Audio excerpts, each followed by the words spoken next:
Ah,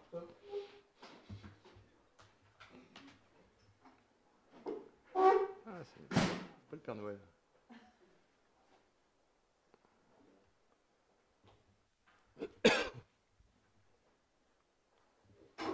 Bien, on va pouvoir ouvrir la séance.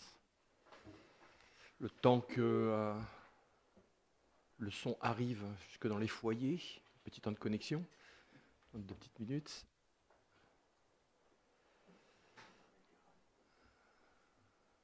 C'est bon, Emmanuel? Super.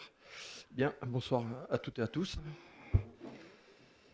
Donc, nous allons ouvrir notre séance du conseil municipal. Tout d'abord, je vais faire l'appel des présents et représentés. Christian Amat, Fabien André, Alain Barbe présent, Nadège Benemisser, Bertrand Bonnard, Sébastien Bourrin a donné procuration à Faustine Delambre, qui est présente, Corinne Cabane, Faustine Delambre, Afida El Ghedari, Jacques Ferrer, Gonoël Garlavé, Martine Galine a donné procuration à Bertrand Bonnard, présent, Émilie Girard, Linda Caldi a donné procuration à Emmanuel Plat, Nicolas Morin, François Michaud, Emmanuel Plat, Marc Solaire et Anisabeth Donadieu qui a donné procuration à Christian Amat qui est présent. Le quorum largement atteint, donc je désigne la secrétaire du séance dans l'ordre du tableau, donc Nadège, il t'appartient cette délicate mission de secrétaire de séance qui sera doublée par Julie. L'ordre du jour, donc tout d'abord l'approbation du procès-verbal de la séance du 10 octobre, les décisions prises par le maire dans le cadre de ces délégations, les décisions d'intention d'aliéner, et puis ensuite les points de délibération avec l'ouverture des crédits budgétaires provisoires pour le budget 2024. Décision modificative, première décision modificative, admission en non-valeur, adoption de la nomenclature budgétaire et comptable M57, autorisation spéciale d'absence pour les agents, protection sociale des agents, avec notamment la participation aux frais de repas. Le point 7 est supprimé pour des informations qui nous ont été données tardivement par le centre de gestion. Il sera reporté donc au conseil municipal de décembre. Marché de travaux d'amélioration énergétique avec la mise en sécurité, accessibilité, extension du groupe scolaire Pauline Martin, notamment pour l'attribution donc du lot 1 et la déclaration d'infructuosité du lot 6. Donc premier point, donc je soumets donc à votre approbation le procès-verbal de la séance du 10 octobre 2023 qui a été joint à la convocation. Avez-vous des corrections, des modifications à apporter à ce compte rendu, à ce procès-verbal? Oui, Madame Garlavé. Pour éviter de longs débats, on vous a envoyé donc une liste d'amendements. Donc on aimerait savoir s'ils sont acceptés ou non. Eh bien écoutez, la réponse est non. Tout simplement parce que le procès-verbal est systématiquement contesté à chaque séance du conseil municipal. Et vous souhaitez y voir apparaître dans ce procès-verbal bien plus largement que la synthèse des débats qui sont requis. Donc nous nous sommes renseignés auprès des services de la préfecture et notre procès-verbal est tout à fait conforme puisqu'il reflète les débats et les discussions qui ont pu avoir.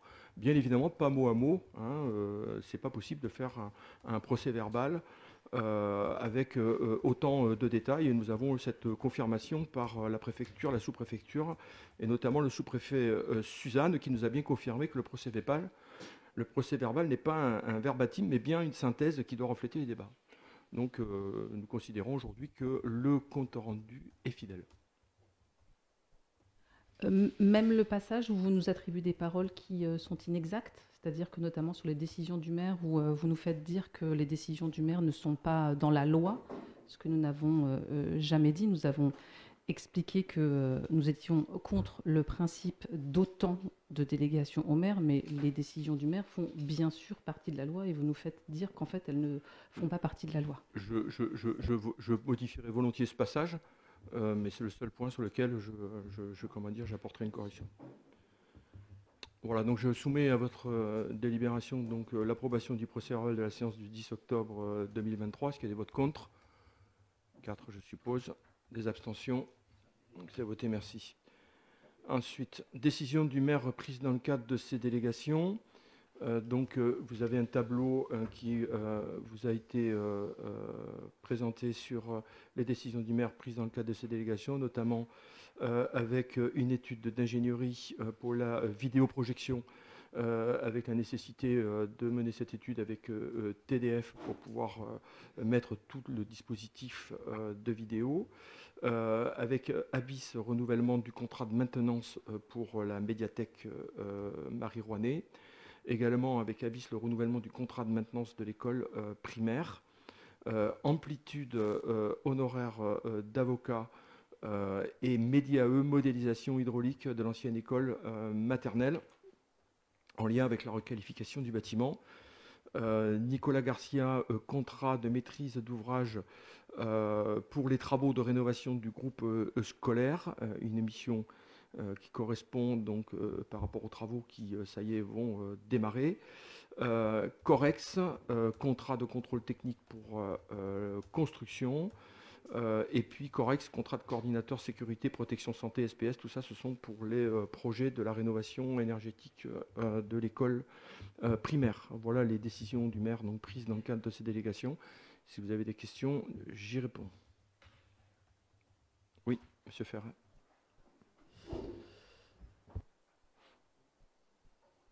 Oui, au niveau de l'étude d'ingénierie vidéoprotection, on aimerait savoir en quoi ça consiste cette étude et si vous pouviez nous faire un petit rappel du projet et surtout sur quelle ligne budgétaire au BP c'est inscrit. Parce qu'il y avait plusieurs opérations au budget là et on aimerait savoir sur quelle ligne budgétaire c'est inscrit.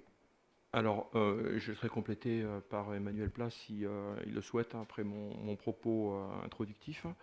Il s'agit donc d'une création d'une station radioélectrique et notamment la pose d'antenne devant permettre la lecture, puisqu'il s'agit d'une vidéoprotection à lecture de plaques, qui est un système qui permet tout simplement de filtrer les entrées principales de la commune. Ce ne sont pas, c'est pas une visioprotection du quotidien des Mathelois, des Mathéloises. C'est un outil visant à la sécurisation de notre village, en lien d'ailleurs avec les dispositifs qui sont déjà installés sur les villages voisins et qui permettent à la gendarmerie un maillage complet concernant donc les cambriolages, toutes les situations, on va dire, qui peuvent se passer sur notre village et qui pourront être, de par ce système, complètement sous surveillance et qui permettront bien évidemment, par la lecture des plaques, de contrôler les entrées et les sorties. Ce sont bien évidemment les informations ne seront lues qu'en présence des personnes compétentes, notamment dans ce cas la gendarmerie, qui est seule habilitée à pouvoir ouvrir le système, faire la lecture et remonter éventuellement sur les faits pour pouvoir identifier éventuellement des cambriolages ou d'autres faits. Voilà le système. Après, techniquement, ça nécessitait en effet de poser donc, cette antenne. Donc, il y a eu une négociation, une discussion qui est intervenue donc, pour pouvoir positionner sur le mât TDF. Donc, si je te laisse peut-être poursuivre, Manuel, si tu veux bien. Donc voilà, pour précision, donc du coup c'est un système de vidéosurveillance entrée et sortie, donc entrée et sortie du village. Quand on entend entrée et sortie, c'est pas un contrôle de l'entrée et des sorties des habitants, mais voilà, donc un système à lecture de plaques, non pas un système de type caméra rotative avec possibilité de modifier le champ de vision, donc c'est à position fixe. Donc ça sera positionné sur les 6 entrées et 6 sorties du village. Et donc, ça fonctionne par signal radio Et pour cela, donc, ça nécessitait un point haut, et le point haut du village, c'est donc le fameux mât TDF, et donc soumis à contrat. Voilà, donc le fameux contrat, à savoir que ce sont des tarifs qui ont été négociés, je pense, au plus bas possible. On aurait pu ne pas faire mieux, ça c'était impossible, clairement. Et puis, c'est vrai que TDF aussi a revu sa politique d'assistante des municipalités dans le cadre de l'emplacement de ces vidéosurveillances, et du coup a revu aussi les tarifs d'abonnement de ces contrats. Et donc, ces 3 000 euros, c'est très peu par rapport à ce qui se pratiquait à l'époque, et dont certaines communes avaient pu avoir connaissance. Voilà, je ne sais pas si vous aviez d'autres questions par rapport à cela. Donc, c'est l'installation tout simplement des récepteurs. Donc, c'est des petites paraboles. Il y en a 3. Et donc, on a un emplacement alloué sur la position la plus haute, de façon à qu'on ait un système qui soit fiable. Voilà. Parce qu'après, bon, il y a tout prestataire.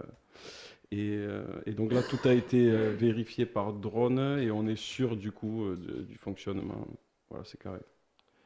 L'opération budgétaire est sur l'opération 988 en section d'investissement. D'autres points sur les décisions du maire? Monsieur Michaud, votre micro, s'il vous plaît. Oui, un mot sur l'amplitude honoraire avocat. Vous en avez parlé tout à l'heure rapidement, mais en quoi, enfin des précisions tout simplement. Bah, vous devriez être presque plus au courant que moi, puisque c'est sous votre demande qu'une réquisition a été engagée auprès de la commune, notamment au sujet de la consultation des marchés publics de ces 10 dernières années, et également des contrats de service. Donc je pense que vous devez être très informé de la demande que vous avez formulée, puisque moi je ne fais que pour l'instant recevoir les inspecteurs et leur donner et les transmettre toutes les pièces qui nous sont réclamées. Donc vous devez certainement être au courant. Non. Ah non, vous n'êtes pas au courant. Non. Bon. Très bien. En tous les cas, c'est consécutif à plusieurs de vos requêtes. Honnêtement, je ne vois pas de quoi vous parlez. Et très honnêtement. Bon, bah, donc, écoutez, si franchement, je ne sais pas de. Vous le saurez en temps utile quand je vous ferai un retour, je dirais, sur cette affaire. Mais on n'est pas informé, pas plus que le public. D'autres questions? Amplitude, ça veut dire quoi exactement? Amplitude, c'est le nom du cabinet, tout simplement. Ah oui, d'accord. Ouais. Il faut le mettre entre guillemets alors, d'accord. D'autres questions? Très bien. Je vais passer donc... pardon?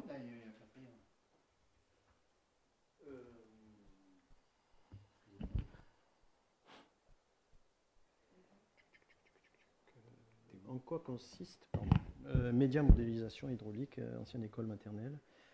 En quoi ça consiste? Oui, je vais vous expliquer. Il s'agit d'une étude que nous avons souhaité engager à la demande des services de l'État, de la DDTM, notamment pour la transformation de l'ancienne école maternelle en petite zone commerciale. Comme vous le savez, ce bâtiment est positionné dans une zone particulière, puisqu'il est non seulement en zone bleue au PPRI, et en plus il est classé en zone naturelle, suite justement donc à la révision du PPRI, dernier PPRI, qui a notifié un changement de destination de la parcelle, puisqu'on ne peut pas laisser en constructible une parcelle à risque. Donc nous avons souhaité faire une étude hydraulique qui nous a été demandée tout simplement pour s'assurer qu'il n'y a pas d'aggravation du risque par rapport au PPRI, qui a été donc bon, l'étude est tout à fait positive. Elle confirme les positions du PPRI sans aggravation, et le projet d'amélioration et de transformation du bâtiment fera l'objet d'un changement de destination du bâtiment, mais sans changement de parcelle et sans modifier bien évidemment la zone bleue du PPRI. Donc il n'y aura ni de révision de PPRI, ni forcément une révision du PLU sur ce zonage. Ça sera un changement de destination qui sera engagé pour y permettre d'y réaliser les travaux, évidemment quand on aura les accords, puisque forcément c'est les services de l'État qui nous accorderont ou pas la possibilité de le faire. Mais il fallait faire l'étude hydraulique. Dans l'étude hydraulique qui a été faite, et donc elle reprécise tout simplement les plus hautes eaux au droit du bâtiment dans sa position actuelle, alors que sur le PPRI, le relevé des plus hautes eaux était sur la partie haute, la partie basse, et il n'y avait pas le bâtiment dans les relevés. Donc c'est pour ça que les relevés ont été nécessaires, seront nécessaires de toute façon, quoi qu'il arrive.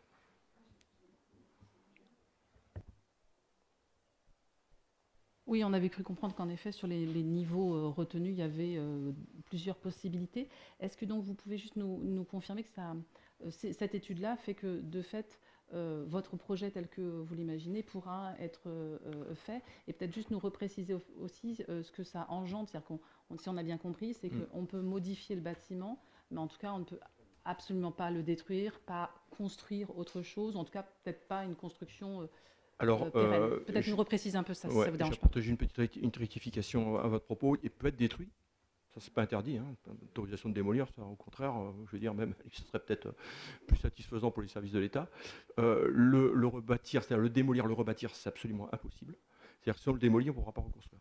Donc la seule solution qu'on a, c'est de rester sur l'emprise du bâtiment actuel, soit d'en réduire, et c'est l'objectif, c'est d'en réduire un petit peu son volume, puisqu'il y a la partie, l'excroissance qui sera, comment dire, en partie supprimée.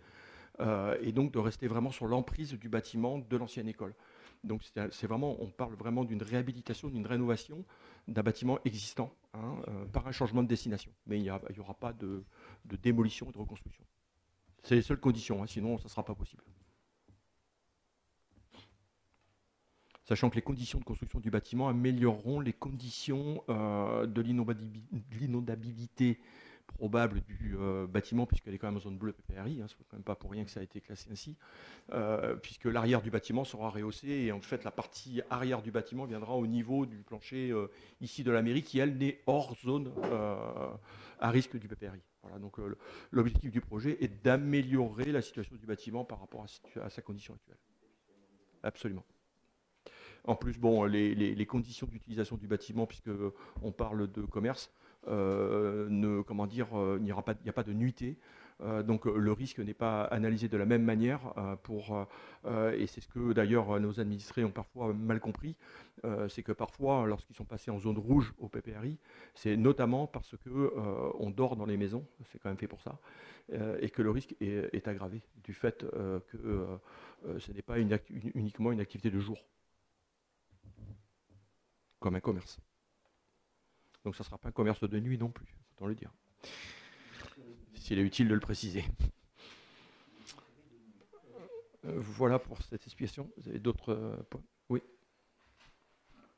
Dans toutes les décisions qui suivent, Nicolas Garcia, Corex, contrat contrôle technique, Corex, contrat coordinateur SPS, je suppose que c'est pour les aménagements, les travaux qui sont en groupe solaire. C'est dans le cadre du marché, des marchés de travaux.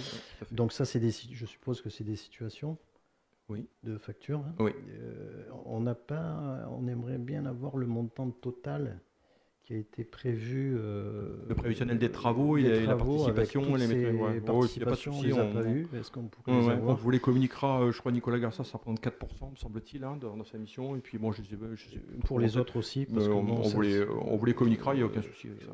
Et bon, savoir est-ce qu'il y a eu des consultations pour les différents. Alors dans le cadre de la mission de Nicolas Garcia, c'est une mission consécutive qui donne suite au travail, puisque c'est lui qui a été chargé de l'APS dans le cadre de ses missions d'architecte conseil. Donc on lui a derrière confié, donc il y a eu des devis qui ont été faits, et donc c'est Nicolas qui poursuit la mission. D'accord. Et c'est un contrat, quoi. Il a un contrat avec la commune, quoi. Un contrat, oui. Merci. Bon, je crois qu'on est arrivé au bout de tous les points, donc je vous propose donc de prendre acte de cette communication des décisions du maire. Et puis de passer aux déclarations d'intention d'aliéner, avec notamment deux dossiers concernant deux maisons d'habitation, une 70 rue du Pressoir et une 25 lotissement Herbeau, donc deux maisons sur un terrain pour lesquelles bien évidemment nous n'avons pas usé de notre droit de préemption. Voilà les deux décisions d'intention d'aliéner que je devais vous communiquer ce soir. Je vais passer au déroulé de l'ordre du jour concernant les délibérations, avec le premier point qui est l'ouverture des crédits budgétaires provisoires. Et je vais demander à Fida El Gadari, adjointe aux finances, de bien vouloir nous expliquer ce point. Donc l'ouverture des crédits budgétaires provisoires. Donc le budget primitif 2024, il sera présenté au conseil municipal qui se tiendra courant avril 2024.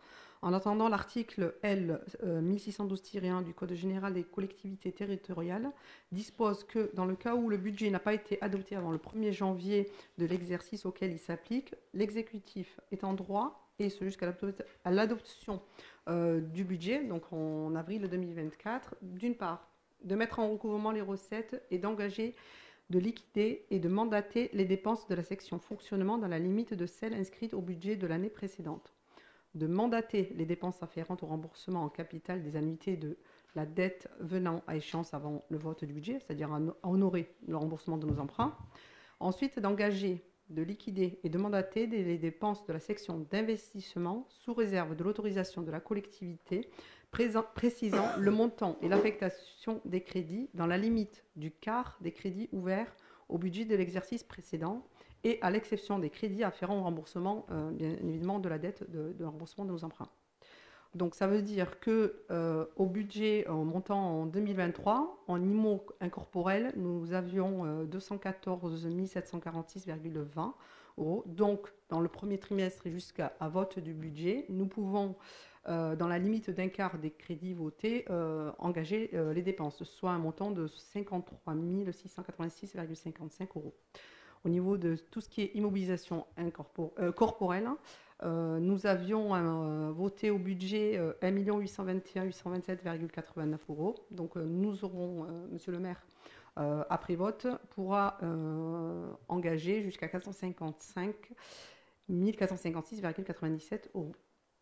Donc, compte rendu du budget primitif donc voté en avril 2023, il conviendra donc d'autoriser monsieur le maire à engager les liquidités et mandater les dépenses d'investissement selon la répartition excusez-moi, que je viens de vous indiquer. Donc, il s'engage à reprendre ces crédits ouverts par anticipation au budget primitif de la commune et décide d'accepter les propositions donc, de monsieur le maire et dans les conditions exposées ci-dessus. Donc, nous allons procéder au vote. Bon, c'est une procédure classique hein, Voilà. pour les budgets qui sont votés en premier trimestre, après le premier trimestre de l'année qui suit. Donc forcément, il faut se donner l'autorisation de pouvoir quand même fonctionner pour ces mois avant que le budget ne soit adopté en mois d'avril. Avez-vous des questions sur ce point? Pas de questions? Oui. En effet, c'est un point assez classique, mais comme vous le savez, nous n'avons eu strictement aucun document sur ce point avant le conseil municipal. On va donc s'abstenir sur l'ensemble des points, c'est-à-dire 4 délibérations sur 8 pour lesquelles nous n'avons eu aucun document. Et on vous demande, dans le procès verbal, pour justifier notre vote, de préciser que nous n'avons eu aucun document avant le conseil municipal. Merci. Oui, bon, le demeurant, il n'est pas non plus toujours utile de vous transmettre des documents. Le conseil municipal est ainsi fait aussi pour à la fois vous exposer les sujets et vous êtes là ici pour délibérer. Vous n'êtes pas obligé d'avoir systématiquement tous les documents qui composent le conseil, mais il vous appartient de vous abstenir si vous le souhaitez. Je pense que l'explication qui a été donnée par Madame Afida El-Guedari sont tout à fait complets et très très compréhensibles. J'imagine que l'ensemble des élus autour de cette table ont au moins eu un document. Je ne vois pas pourquoi on en est privé. Par ailleurs, honnêtement, juste un petit document avec quelques chiffres, puisque vous les avez lus, ça permet quand même une meilleure compréhension. On verra après, on parlera de décisions modificatives. Bon, on a compris que c'était une modification du budget, mais honnêtement, un document avec des chiffres, là on doit noter rapidement des informations. Autour de cette table, je pense qu'on est plusieurs à ne pas être spécialistes de ce type de sujet, et je pense qu'on ne peut pas nous reprocher de vouloir avoir les documents pour les travailler un peu en amont. Je partage votre avis sur des documents qui nécessitent en effet un travail particulier, mais celui-ci n'en fait, à mon avis, pas partie, puisque vous auriez pu tout à fait en déduire que de toute façon cette procédure, elle s'applique partout, elle est partout pareille, et les chiffres budgétaires sont connus puisque vous les avez reçus au moment des votes des budgets. Donc, je mets donc à la délibération donc, la possibilité donc, de reprendre ces crédits ouverts par anticipation au budget primitif de la commune et d'accepter donc les propositions qui ont été faites, telles qu'exposées par Afida El-Guedari, adjointe aux finances. Est-ce qu'il y a des votes contre? Des abstentions? Donc 4 abstentions.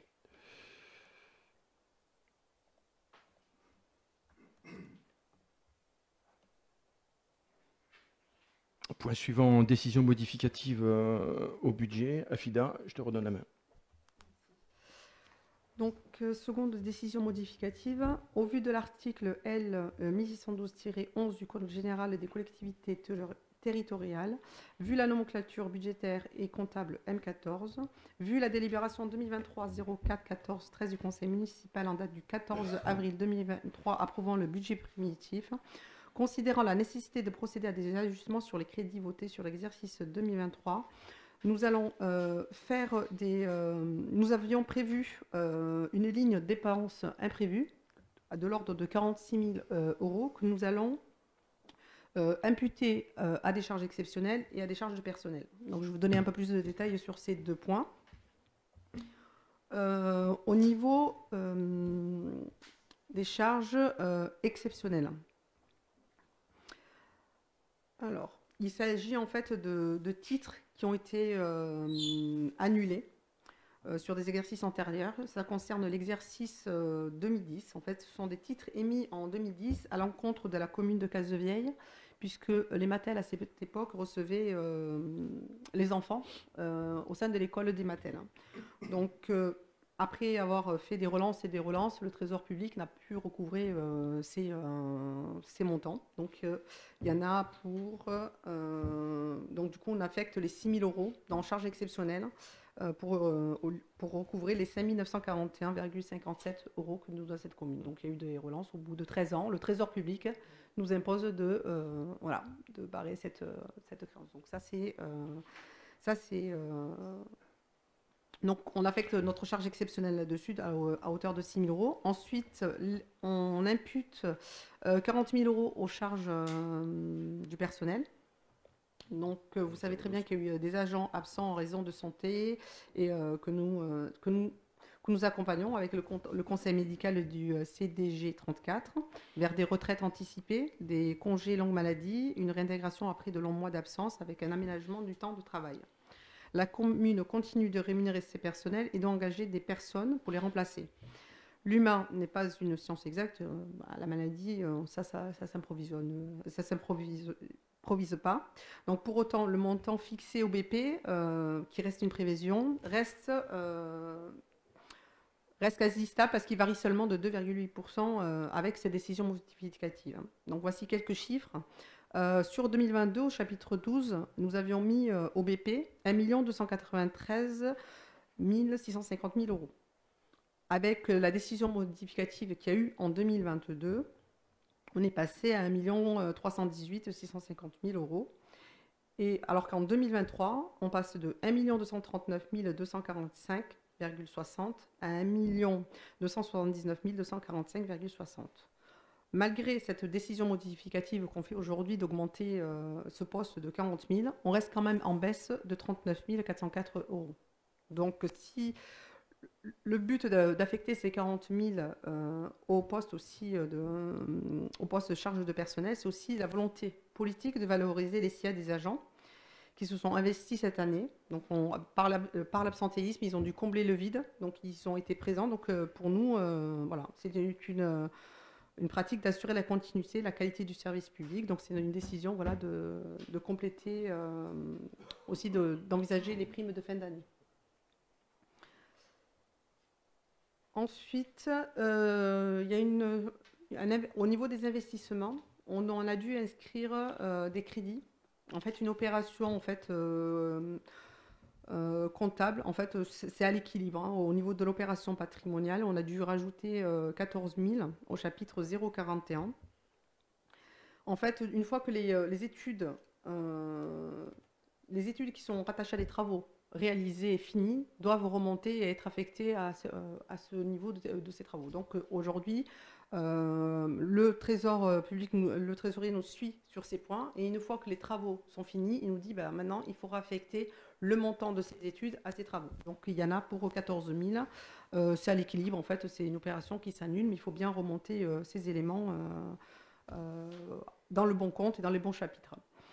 Donc, en conséquence, il est proposé au conseil municipal d'approuver la décision budgétaire modificative du budget principal pour l'exercice 2023 afin d'ajuster les crédits au niveau des sections fonctionnement et d'investissement, conformément au tableau que je vous ai, aux chiffres que je vous ai donnés, et d'autoriser Monsieur le maire à mettre en œuvre cette décision budgétaire modificative. Merci. Si vous avez des questions. Afida. Des questions sur ce point? Oui.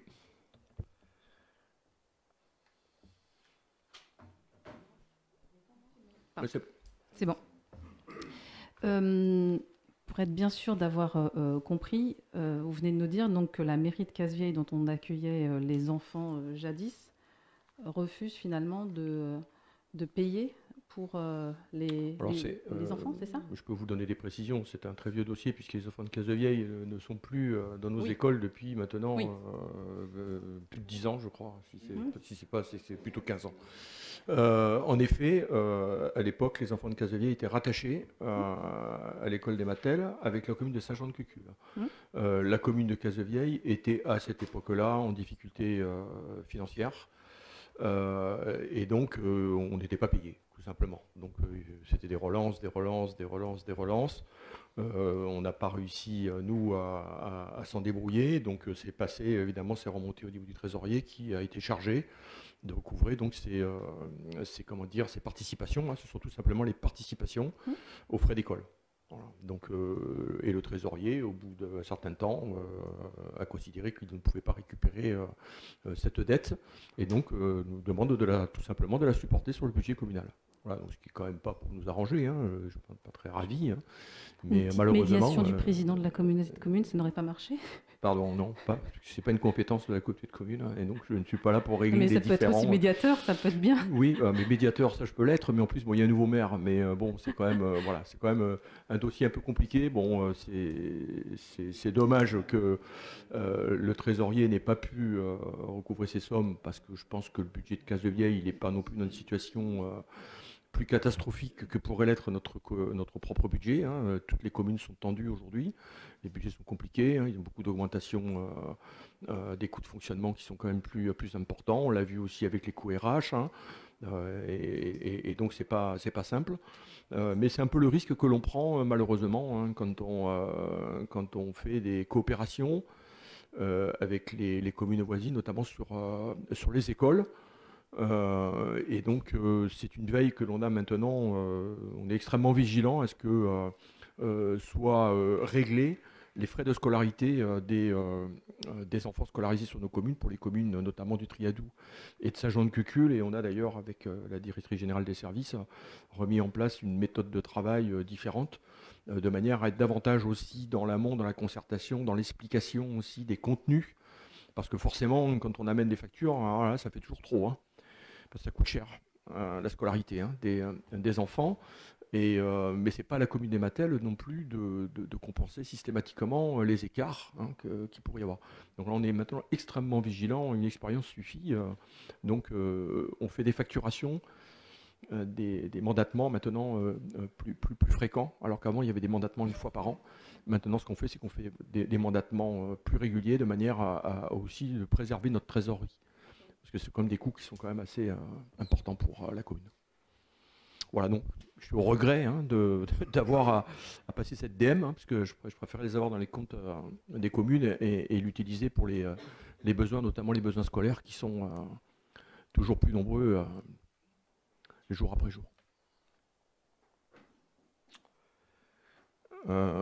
Cette explication étant donnée, donc je vous propose donc de voter dans cette décision budgétaire modificative, qui est la première décision modificative du budget. Donc ça, c'est plutôt bien, ce qui veut dire aussi que les budgets ont été construits correctement, puisqu'on n'a pas eu besoin de faire de modifications modificatives pour l'instant. Est-ce qu'il y a des votes contre cette proposition de décision modificative numéro 1? Des abstentions? 4.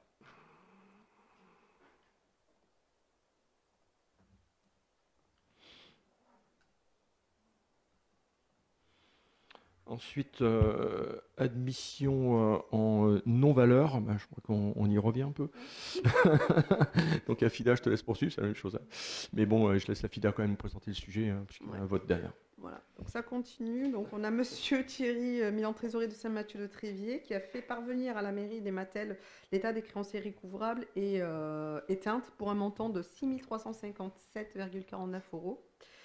Donc, la demande d'admission en non-valeur des créances arrive après avoir fait l'objet de recouvrement et mise en œuvre de toutes les voies d'exécution possibles. Donc, le financement de la dépense est prévu au budget. Donc, un mandat sera émis au 654 du budget principal. Donc, voilà, donc c'est une inscription en non-valeur qu'on n'est pas trop content d'avoir, mais on n'a pas le choix. Donc, voilà.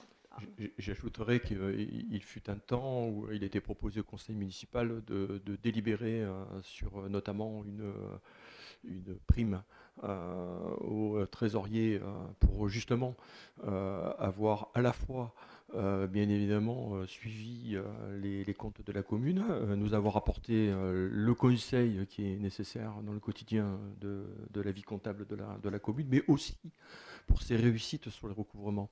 Bon, cette disposition a été supprimée puisque maintenant elle est versée directement à trésorier sans passer par les communes. C'est vrai qu'on a souvent râlé parce que bon, c'était toujours un sujet de discussion au moment des votes des budgets, parce qu'il y en avait beaucoup qui s'étonnaient d'avoir à donner une prime et d'avoir voté. C'était un montant en fait par euro habitant, et c'était toujours des sujets de discussion à pas finir. Mais en tous les cas, bon, ben là, on peut même pas manifester notre mécontentement. On est obligé malheureusement d'accepter la situation et de voter donc cette non-valeur, donc pour un montant de 6 357,49 €. Voilà. Donc, je vous propose de voter sur ce point. Vous aviez une question, monsieur Michaud? Oui, on est d'accord que c'est le même dossier. Oui, c'est le même dossier, à part que d'un côté c'est comptable, de l'autre côté c'est le montant précis. Mais il y avait quand même, voilà, on n'a pas fait l'addition modificative sur les virgules et les trucs. C'était pas utile pour le budget. Voilà, donc, est-ce qu'il y a des votes contre, des abstentions? Donc, c'est voté, je vous remercie.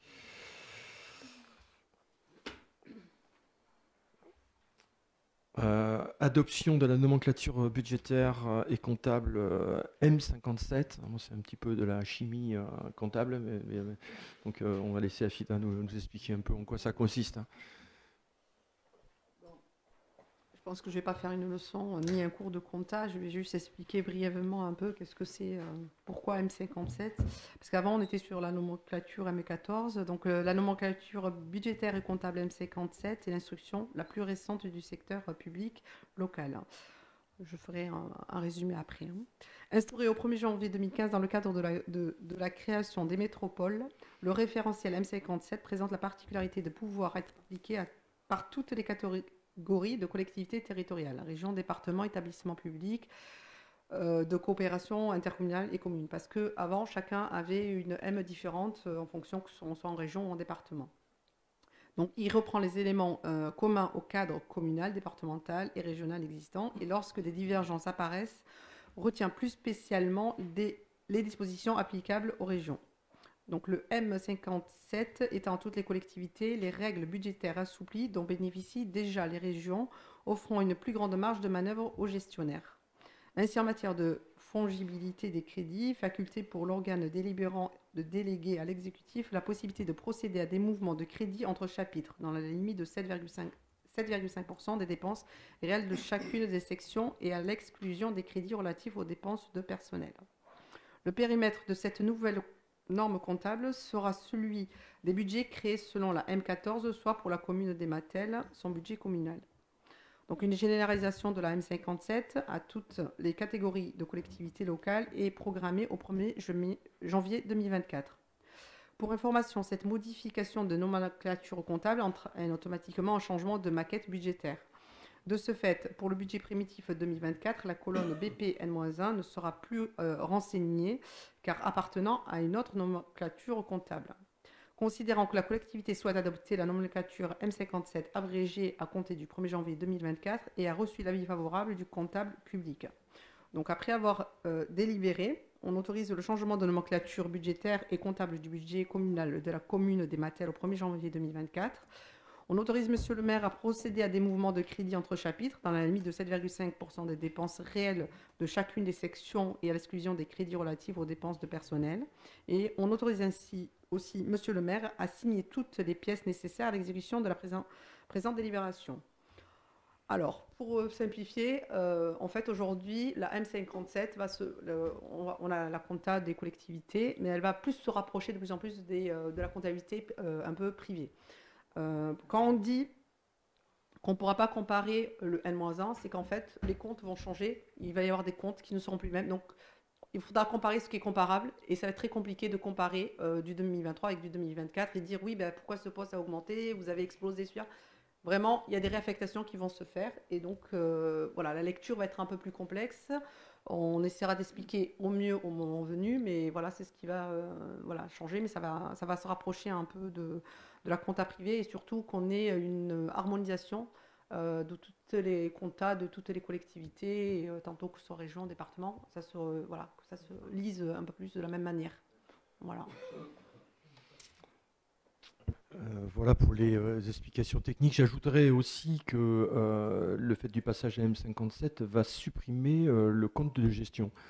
C'est-à-dire que vous savez avant que en fait donc il y a la M14 était suivie donc par la commune, donc nous étions donc en charge du suivi du budget et ce budget était rapproché donc du compte de gestion.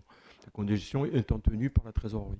Et donc ce passage était intéressant d'ailleurs pour les élus puisque ça donnait la bonne foi, je dirais, de la tenue des budgets, puisque à un moment donné on validait donc le compte de gestion qui était conforme donc au budget, ou plutôt l'inverse, que le budget était conforme au compte de gestion tenu par le trésorier. Donc là, il n'y aura plus qu'un seul et unique budget qui sera parallèlement tenu, alors de manière permanente et régulière, à la fois par le trésorier et à la fois par la collectivité. Donc c'est un changement, c'est une façon de travailler un peu différente. Ça évitera peut-être aussi ces allers-retours, ces petits cafouillages parfois pour quelques centimes. Parfois le compte de gestion ne collait pas. Donc bon, c'était aussi un travail un petit peu fastidieux au moment de la clôture des comptes. Par contre, en effet, sur le plan, je dirais, plus analytique, cette nomenclature sera peut-être plus simple pour pouvoir derrière traiter des données analytiques, ce qui n'est absolument pas possible avec la M14. Vous l'avez compris, la M14 était quand même très comptable et c'est très compliqué derrière de pouvoir faire un travail analytique sur les différents postes. Donc la M57 offrira, je pense, peut-être un peu plus d'ouverture, un peu plus de possibilités sur les données analytiques. Par contre, en effet, la difficulté majeure que je vois, c'est qu'en effet, on va perdre nos repères par rapport aux comptes qu'on connaît quand même bien, parce qu'on les maîtrise quand même pas trop mal depuis pas mal d'années.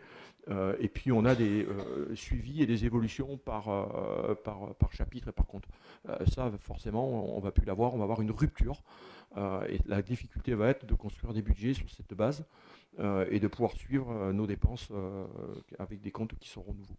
Donc bon, ça devrait à terme être facilitant certainement pour les comptables et les communes. Mais dans un premier temps, le passage apportera son lot de complications et de perturbations. Voilà, je pouvais compléter ton propos. Avez-vous des questions? Non. Je mets donc au vote pour m'autoriser donc à ces mouvements de crédit donc entre chapitres, dans la limite donc des 7,5 des dépenses réelles de chacune des sections, à l'exception donc des crédits relatifs aux dépenses de personnel. Voilà, donc je mets au vote. Est-ce qu'il y a des votes contre, des abstentions? Donc c'est voté, je vous remercie. Autorisation spéciale d'absence. Donc, comme vous le savez, la législation prévoit que les agents publics peuvent solliciter des autorisations d'absence distinctes des congés dits annuels, notamment pour les événements familiaux, tels que les mariages, les baptêmes, tout ce que vous pouvez supposer, et puis d'autres qui sont laissés aussi à l'appréciation de la collectivité. Donc l'ensemble de ces autorisations d'absence sont accordées sous réserve de nécessité de service, bien sûr. La loi de transformation de formation de la fonction publique du 6 août 2019 a prévu d'harmoniser les autorisations spéciales d'absence dans les 3 versants de la fonction publique. Alors, les bénéficiaires sont les agents permanents, stagiaires, titulaires et non titulaires. Les agents non permanents, dans le cadre d'accroissement temporaire d'activité, saisonniers, remplacement. Les durées d'absence, ci-dessous mentionnées, seront donc proratisées sur la durée du contrat. Pour ce qui est du principe, donc, une autorisation d'absence n'est pas en soi un droit. Il s'agit d'un congé exceptionnel qui n'entre pas dans le calcul des congés annuels. Elle est rémunérée. Elle est soumise à l'acceptation du responsable hiérarchique, sous réserve des nécessités de service et sur présentation d'un justificatif. L'absence doit être prise au moment de l'événement, sauf disposition contraire prévue par la présente délibération. Ces autorisations s'entendent pour une année civile et ne peuvent faire l'objet de report. Pour tout autre événement non cité ci-dessous, sauf autorisation accordée de droit, l'agent déposera une demande de congé annuel. L'autorisation ne peut être octroyée durant un jour de congé annuel ou un jour férié non travaillé, ni en interrompre le déroulement. Voilà, donc il y a tout. Alors il y a les mariages, en effet, il y a les PAX, il y a les décès, il y a évidemment la maladie, voire la maladie grave et très grave. Enfants malades aussi, qui nécessitent aussi des absences particulières. Et puis il y a également lié à des événements de la vie courante et des motifs civiques avec des concours et examens, aménagement des horaires de travail pendant la grossesse et rentrée scolaire des enfants, des agents, qui sont également prévus dans cette disposition. On parle évidemment de jours ouvrables, jours ouvrés. Jours ouvrables, on s'entend non compris les dimanches et jours fériés, et les jours ouvrés s'entendent donc selon le rythme de travail habituel. Et pour les délais de route consécutifs à l'absence, c'est 1 jour entre 100 et 300 km aller et 2 jours si au-delà des 300 km pour les événements qui sont au-delà de cette distance. Voilà en quoi consiste donc cette disposition pour les autorisations spéciales d'absence qui sont nécessaires et sur lesquelles on pourra s'appuyer désormais pour pouvoir autoriser les déplacements et les absences des agents. Avez-vous des questions? Oui. Nous voulions savoir comment ça se passait en fait jusqu'à présent, quelles étaient les modalités qui étaient mises en place. Bien, en fait, les modalités étaient appliquées, mais pas répertoriées avec autant de précision. C'était plutôt analysé au cas par cas, j'ai même plutôt envie de dire. Donc on s'est appuyé en effet, notamment sur le centre de gestion qui nous accompagnait aussi dans cette disposition. Et ça nous a paru nécessaire, en tout cas, de le formaliser, de le passer sous forme d'une délibération. On voulait notamment savoir si sur certains points, les agents allaient perdre des avantages qui étaient peut-être acquis par l'usage. Est-ce qu'il y avait des points sur lesquels vous êtes revenus, mais à minima? Pas du tout. Pas du tout. Tout est toujours à l'avantage des agents et on a toujours été extrêmement vigilants et bienveillants, je dirais, sur les besoins spécifiques des agents. Dernier point, vous nous confirmez donc l'avis favorable du comité technique sur tous ces points? Merci. Oui. D'autres interventions? Je mets au vote donc cette disposition. Qui est pour? Qui est contre? Ah, je vous ai pris je vous ai eu là. Ah oui, ça, oui, je peux le faire aussi. Mais non, mais c'est bien. Non, je ne vais pas vous piéger, rassurez-vous. Donc, qui est contre? Qui s'abstient? Donc, c'est voté. Je vous remercie. Protection sociale des agents et notamment au travers la participation aux frais de repas. Donc, comme vous le savez, donc on a fait le choix d'une restauration de qualité pour nos enfants à l'école et également pour les activités périscolaires. Avec 100% de produits bio, collectés en circuit court, cuisinés frais, dont bénéficient déjà donc l'ensemble des enfants du groupe scolaire Paulette Martin et les communes et les enfants des communes du Triadou et de Saint-Jean-de-Cucul. Nous avons souhaité faire bénéficier les agents également de ces repas qui sont de qualité, bien équilibrés et qui rendent service bien évidemment aux agents de notre collectivité et des collectivités partenaires. Puisque nous avons également ouvert ce dispositif aux salariés de la commune de Saint-Jean-de-Cucul et du Triadou. Bon, ils ne sont pas nombreux, mais en attendant, sont plutôt contents de pouvoir bénéficier de cela. Donc, bien évidemment, soit les repas sont pris directement sur place au sein du restaurant scolaire, notamment pour les agents des écoles dans le cadre de leur travail. Donc, soit ils sont dans leur pause, à ce moment-là, c'est un repas qui est comment dire, offert par la collectivité puisqu'il fait partie du temps de travail, soit il est pris avant, soit après. Et il y a également des repas qui sont pris ici, dans l'enceinte de la mairie, pour le personnel administratif, technique, si bien évidemment il le souhaite, rien d'obligatoire, et les agents des collectivités voisines qui les rejoignent. Les conditions, bien évidemment, on prend acte des conditions sociales des agents. On a fait une petite grille pour permettre aux agents à faible revenu d'avoir aussi un calcul du quotient familial. Le prix du repas. Le prix du repas est de, je le cherche, 5 €, voilà. Et donc évidemment, en fonction du quotient, il peut être plus faible. Je rappelle que c'est un repas complet, avec donc l'entrée, le plat, le dessert. Donc voilà. Il y a une participation de l'employeur qui est prévue et qui prend compte en effet des quotients familiaux, notamment pour les moins de 1 000 €, 50% maximum de la valeur forfaitaire de l'assiette de cotisation, soit donc pas 2,60 € en 2023. Ah, c'est 2,50. Ah oui, c'est 2,50, oui, tout à fait. Oui. C'est 2,50, bah oui, ça peut pas être 50%. C'est 2,50.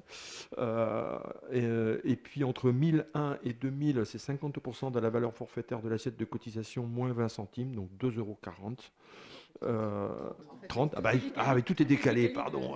Je ne fais pas les mathématiques ce soir. 30. Et pour plus de 2000 €, 50% maximum de la valeur forfaitaire, donc 40 centinois, donc 2,10 €. Bravo, gros effort. Voilà, ainsi donc les repas de l'agent seront entre 2,40 € et 2,80 €. Voilà. Donc c'est je pense, un repas de qualité pour un prix on ne peut plus faible. Voilà, donc ce qu'on vous propose ce soir, bien évidemment, on a un petit règlement qui a été rédigé à cette occasion. Il y a bien évidemment des dispositions, notamment sur les annulations, puisque bon, on rentre un peu dans les mêmes critères que les critères d'annulation pour les repas scolaires, de manière que ce ne soit pas différencié. Et puis, ça sera une facturation mensuelle qui sera proposée pour éviter d'avoir à faire des règlements jour le jour. Et une adaptation sera faite, je crois, sur la plateforme, c'est ça, pour permettre à la fois de s'inscrire pour les repas et puis de régler ces factures chaque mois. Voilà ce qui est proposé donc pour nos agents. C'est déjà en vigueur. On leur a déjà proposé les repas. Mais donc, on va mettre en application maintenant la tarification. Voilà ce que je vais vous proposer ce soir. Est-ce que vous avez des questions? Oui. Actuellement, ça se passe comme c'est noté sur le projet de délib. Oui. Donc ça se passe actuellement. Ouais. Les tarifs, comment ça se passe? Oui, actuellement, oui. Les tarifs, oui, c'est cela. Oui.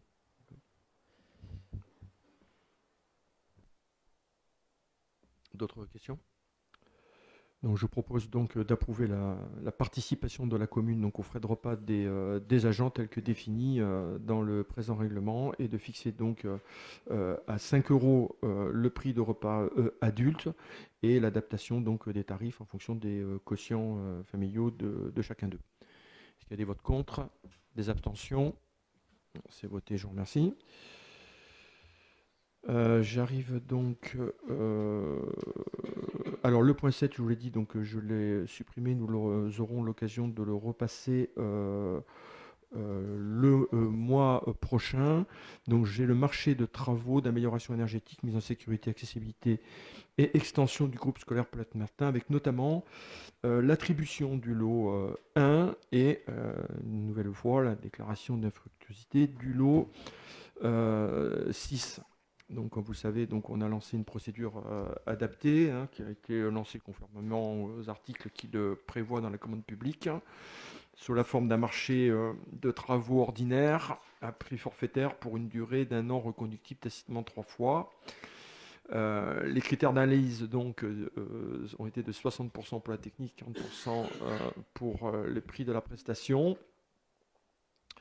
Alors après la déclaration d'infructuosité des lots 1 et 6, on a déjà eu à délibérer sur ces deux lots le 2 août 2023. Donc nous avons lancé derrière une consultation simplifiée qui a permis d'avoir en effet une réponse donc simplifiée sur le lot 1 qui est le lot gros œuvre. Donc, qui était un lot important dans les travaux qui sont attendus, notamment sur l'agrandissement de la tribu, la construction des toilettes, qui sont la partie la plus importante de ce lot. Concernant le lot 6, sol et mur, nous avons malheureusement eu encore une absence d'offres avec un classement sans suite. Donc on va relancer une consultation pour ces lots. On a déjà eu quelques contacts, donc je pense que ça va être réglé très rapidement. Le lot 1 VRD Gros Œuvre donc a fait l'objet de, je crois on a eu deux réponses sur ce lot 1. C'est l'entreprise EURL Sfara qui a été retenue, l'offre ayant été la meilleure, pour un montant forfaitaire de 89 863,97 €. Voilà, donc il s'agit ce soir d'attribuer donc ce lot de marché pour le lot 1 VRD Gros Œuvres et de déclarer sans suite le lot 6 revêtement sol et mur qui a été immédiatement relancé. Avez-vous des questions sur ce point? Oui. Sur plusieurs questions. Enfin, sur le projet de délibération, déjà, il faudrait rajouter un S sur les propositions à la fin, une faute d'orthographe. Les propositions, faute d'orthographe à rectifier. Oui. Mettre un S. Deuxièmement, au niveau de... on a vu que l'entreprise le Marcory, pardon, avait été déjà consulté en juillet.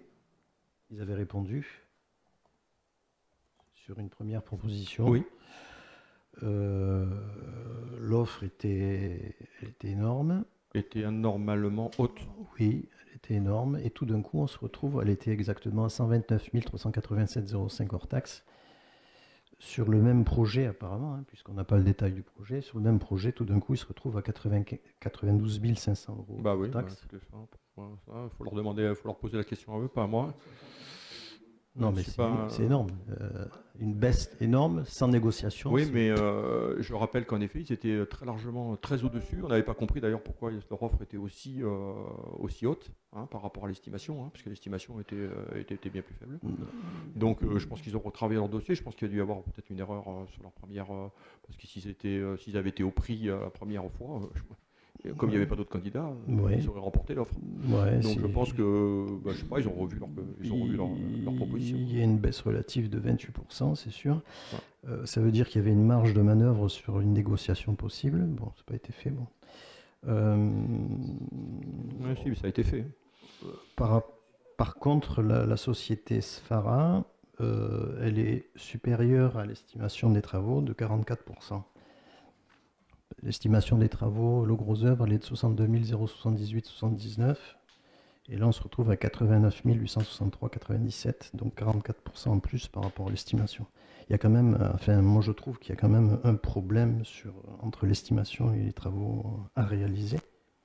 Est-ce qu'il a été possible de faire une négociation avec Sfara ? Alors, je ne vous cache pas qu'on a eu quand même pas mal de déboires depuis le début sur ce chantier. Donc, ça a été compliqué. On a eu malheureusement une première maîtrise d'œuvre qui n'a pas été du tout à la hauteur, puisqu'on a dû mettre un terme au contrat, puisque nous avons relancé une maîtrise d'œuvre et que nous avons changé de maîtrise d'œuvre. Donc, ça veut dire qu'on a eu des difficultés réelles, en effet, dans l'estimation des lots. Et ça nous a pas mal.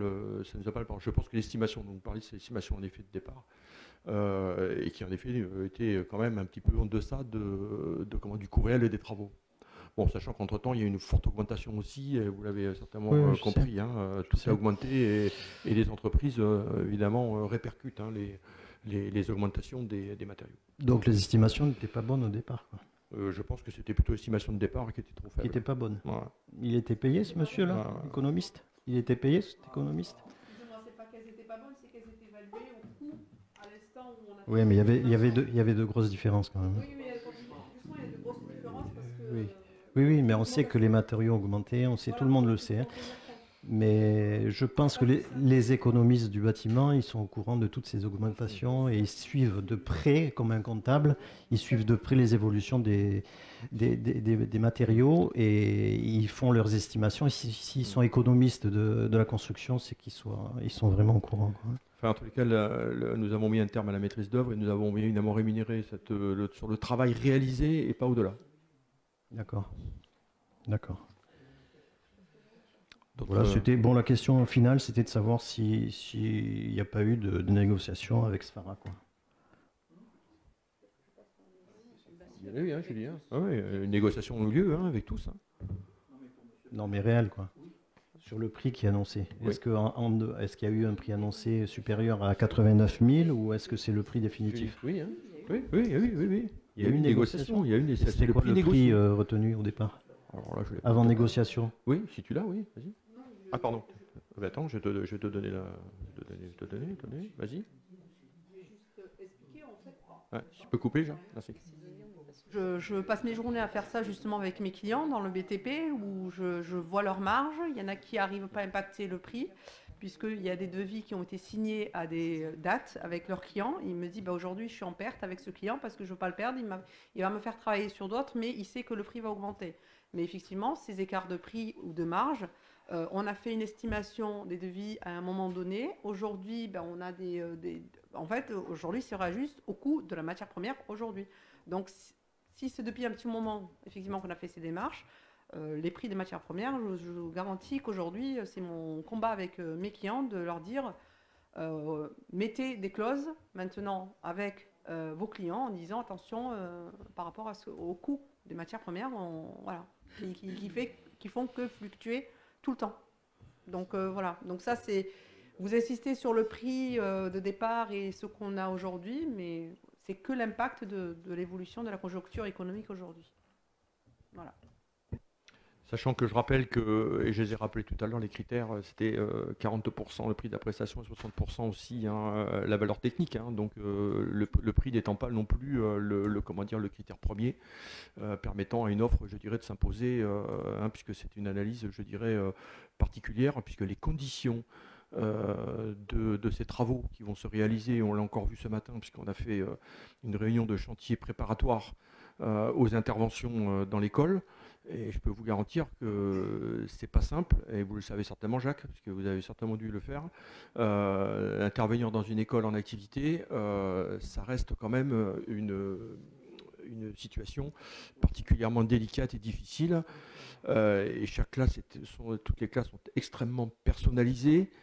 Avec beaucoup de choses qui font partie de la vie de la classe, hein, accrochées au mur et qu'il va falloir enlever, il va falloir débarrasser, il va falloir ne pas perturber le fonctionnement des autres classes tout en faisant des travaux.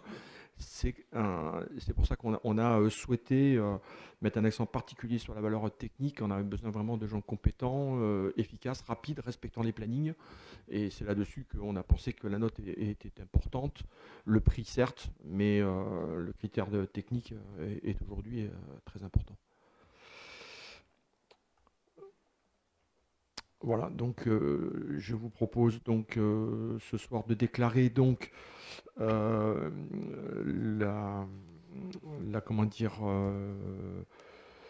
d'attribuer le marché d'amélioration énergétique, mise en sécurité, accessibilité du groupe scolaire Paulette Martin pour le lot 1 vers de grosses œuvres à la société Sfara pour un montant forfaitaire de 89 863,97 € hors taxe, et de déclarer donc infructueux la procédure de passation du marché du lot 6, revêtement, sol et mur pour tout simplement manque d'offres. Est-ce qu'il y a des votes contre? Des abstentions? 4. Ensuite, je crois qu'on arrive aux questions orales du groupe pour l'avenir des Mattel, qui commence.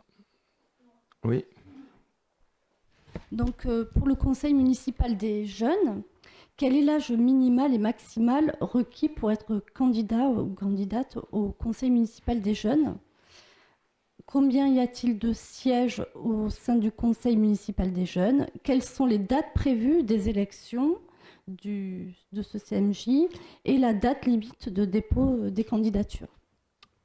Bien, alors je vais laisser Bertrand répondre, puisque c'est lui qui est chargé dans le cadre de sa délégation de la constitution de ce conseil municipal des jeunes. Oui. Je compléterai. Donc, pour le nombre de personnes, en fait, d'enfants qui pourront siéger au conseil municipal des jeunes, ce sera un maximum de 12 membres. L'âge, ce sera du CM2 à la 3e, donc c'est-à-dire de 10 à 15 ans. Et nous allons le relancer dès que possible.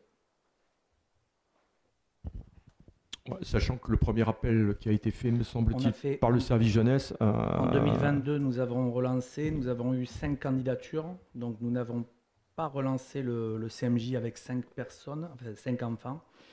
Nous avons estimé que ce n'était pas un nombre d'enfants suffisant pour créer 2 groupes de travail, comme nous avons l'intention de le faire, sur 2 commissions. Merci. Merci Bertrand. Question suivante. Ancien agent communaux, je crois. C'est quoi la suivante? Ah pardon, bâtiment municipal, excusez-moi, ancienne perception. Oui, bâtiment municipal, l'ancienne perception. Suite à l'étude urbaine, vous avez annoncé la création de logements dans l'ancien bâtiment du Trésor public, perception du Clos Saint-Paul. Pourriez-vous préciser votre projet, notamment le nombre de logements attendus, le type T, donc leur surface? S'agira-t-il de logements à loyer modéré et quelle est la date prévisionnelle de livraison? Alors, il s'agit de 4 logements dans l'ensemble du bâtiment. Les derniers plans font état de 3 T3, 2 de 69 mètres carrés, 1 de 59 mètres carrés et un T2 de 53 mètres carrés. Voilà, ça ce sont les dernières maquettes sur l'avant-projet sommaire. En ce qui concerne le type de logement à loyer modéré ou pas, c'est à l'étude avec des partenaires. Pour l'instant, on n'a pas encore la décision sur ce point. Et en ce qui concerne la date prévisionnelle de livraison, donc là, la maîtrise d'œuvre est lancée. On pourrait imaginer la finalisation des travaux fin d'année, début d'année 2025, fin d'année 2024, mais plutôt début d'année 2025 en restant cohérent, je dirais, sur la procédure et les délais de travaux.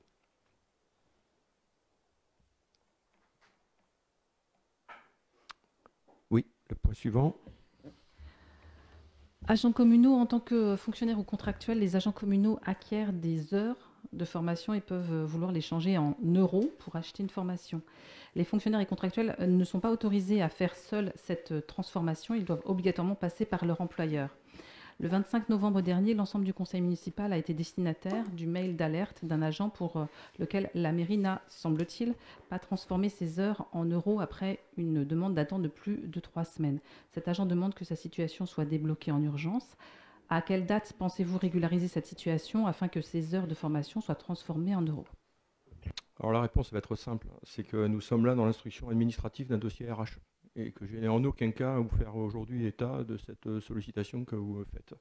Notamment, je rappelle également à l'agent qu'il a des obligations de réserve et qu'il n'a pas à prendre appui de tout autre support que celui de l'administration générale ou du maire sur ces demandes qui le concernent.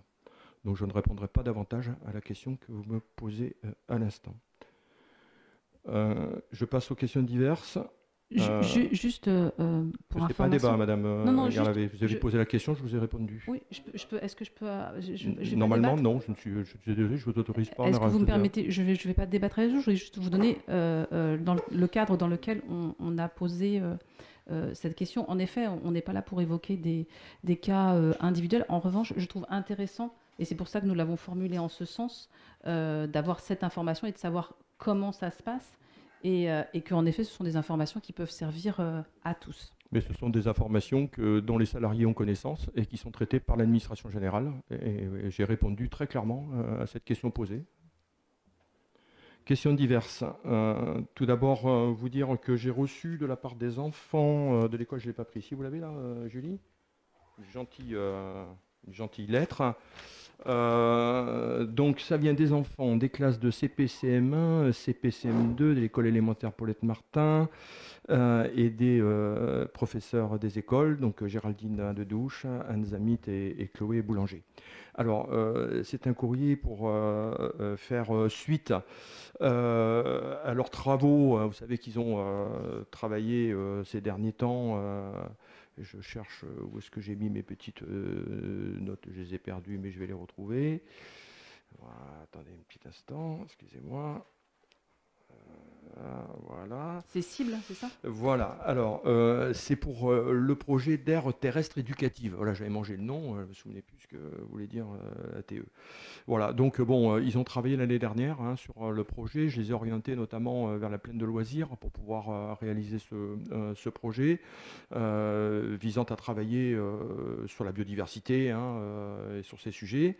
Ils ont été accompagnés d'ailleurs par la communauté de communes du Grand Pixelot, en la personne de Thierry Alignan, que je remercie, qui a été, je crois, d'une aide précieuse pour accompagner les enfants et les enseignants sur ce point.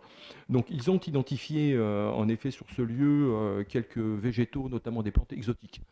Alors bon, vous avez tous compris, les plantes exotiques ne font pas, je dirais, très bon ménage, notamment pour les travail sur la biodiversité. Donc ils me sollicitent très gentiment pour demander s'il était possible de remplacer ces végétaux et donc de travailler donc, avec eux sur un projet pédagogique au travers de cette initiative. Donc, bon, je propose bien volontiers de leur répondre très favorablement. J'ai préparé le courrier, il leur sera adressé dès demain et j'irai à leur rencontre pour avoir une discussion avec Faustine, pour avoir une discussion avec eux à l'oral, pour voir comment est-ce qu'on pourra travailler.